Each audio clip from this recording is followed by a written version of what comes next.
El sistema urinario está compuesto por órganos de filtración, órganos de transporte y órganos de recolección. Para el caso del transporte y recolección es sencillo, por eso no nos estaremos centrando en explicarlos. Lo que sí vamos a ver es la parte de filtración que sucede en el riñón. La homeostasis es el mantenimiento del medio interno. El principal órgano que se ocupa del mantenimiento de la composición química de los fluidos corporales es el riñón. Por un lado, se ocupa del balance hídrico, o sea, la cantidad de agua que se consume versus la cantidad de agua que se excreta. Y por otro lado, es el órgano regulador del medio interno químico. Los principales compartimientos acuíferos del cuerpo son el plasma, que es la parte líquida de la sangre, el fluido intersticial, que es el fluido que se encuentra entre las células, y el fluido intracelular. El pasaje del líquido entre uno y otro compartimento estará influenciado por el potencial osmótico del líquido en cada uno de ellos. El agua entra a través de la dieta y se excreta al respirar, al transpirar, en la orina y en las heces. El único órgano que puede controlar la cantidad de agua que se excreta es el riñón a través de la orina. El nefrón es la unidad funcional del riñón. Tiene la capacidad de retener agua gracias a que puede eliminar orina hipertónica.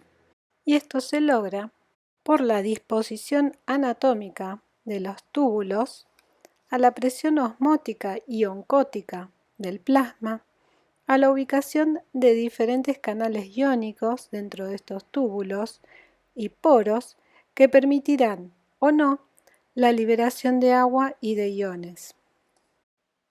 El nefrón está constituido por el glomérulo, el túbulo contorneado proximal, el asa de Henle en su rama descendente, el asa de Henle en su rama ascendente, el túbulo contorneado distal y el conducto colector. En este dibujo se lo muestra cómo está ubicado anatómicamente y es importante resaltar que las ramas ascendentes y descendentes del asa de Henle se encuentran en la médula, igual que el tubo colector.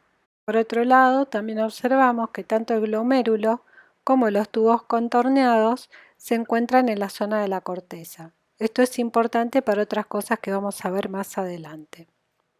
De ahora en adelante visualizaremos el nefrón con este esquema que es un poquitín más sencillo.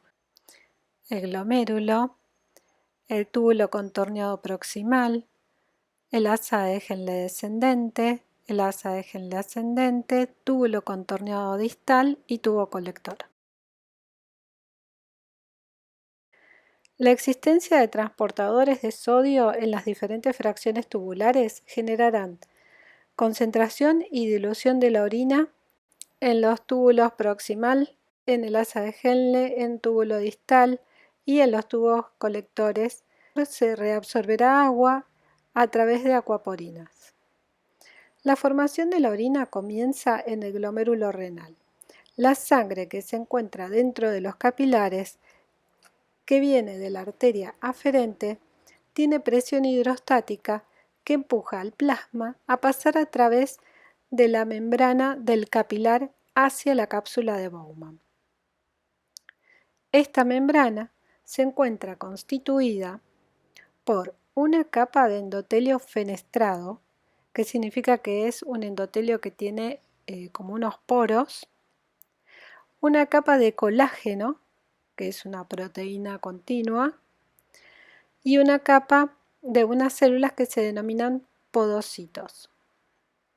Esta membrana permite el pasaje de agua y moléculas disueltas pequeñas como iones, urea, glucosa, aminoácido y pequeños péptidos. La orina que se encuentra en la cápsula de Bowman es isotónica con respecto a la sangre. Deja de filtrar el plasma cuando la presión oncótica ya no lo permite.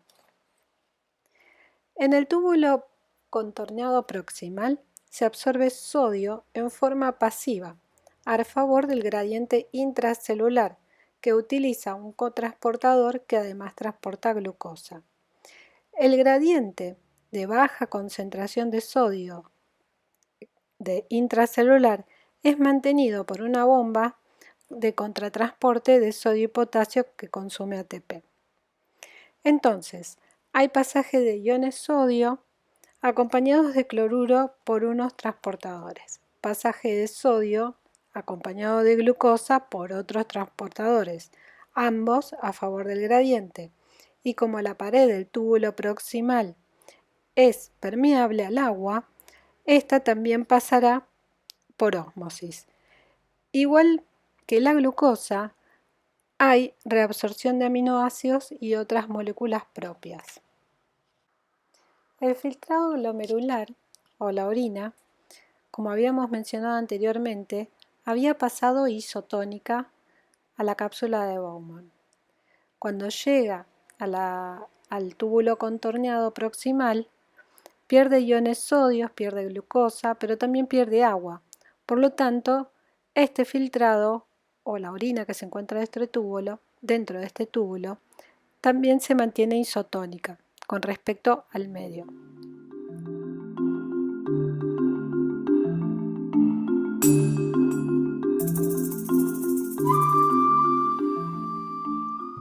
Ahora nos enfocaremos en la rama descendente del asa de Henle. Primero vamos a hablar un poquitito del intersticio que rodea al asa de Henle. El intersticio de esta zona es hipertónico y esto es debido a varias razones. Por un lado, la rama ascendente del asa de Henle tiene unos canales específicos de transporte activo para pasar iones sodio del filtrado hacia el intersticio. Eso genera que se concentre el ion sodio en el intersticio. Y por otro lado, el tubo colector, que vamos a ver más adelante, también tiene una forma de canales que hacen que la urea pase al intersticio. Por lo tanto, toda esta zona está bastante hipertónica. Ahora vamos a ver cuánto.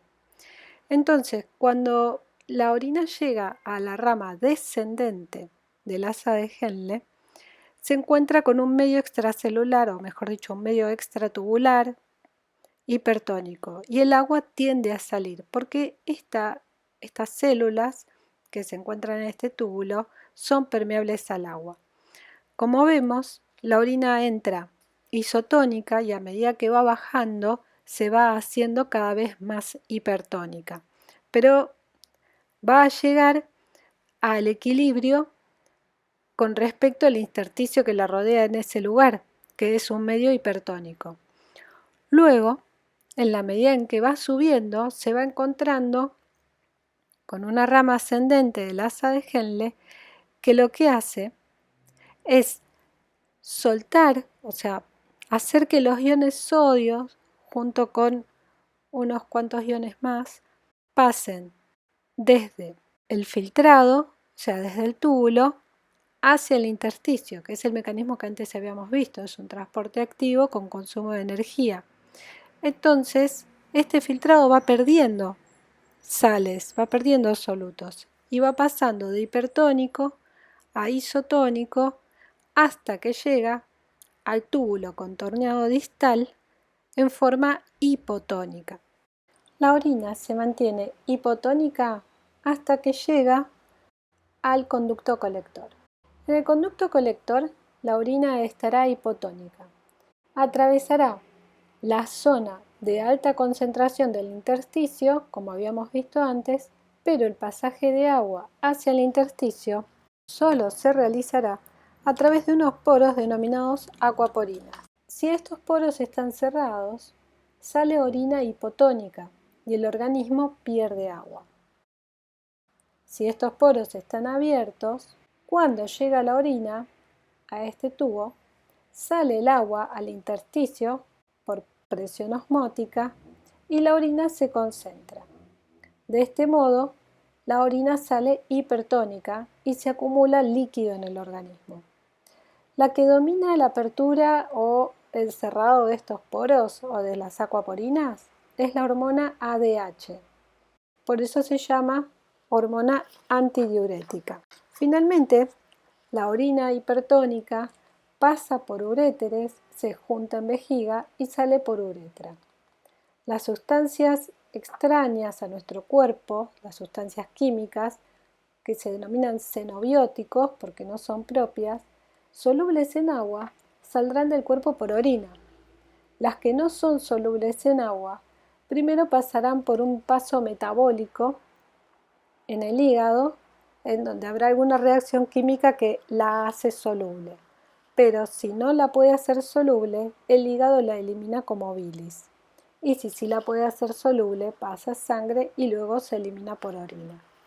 Hasta aquí llegó el sistema excretor.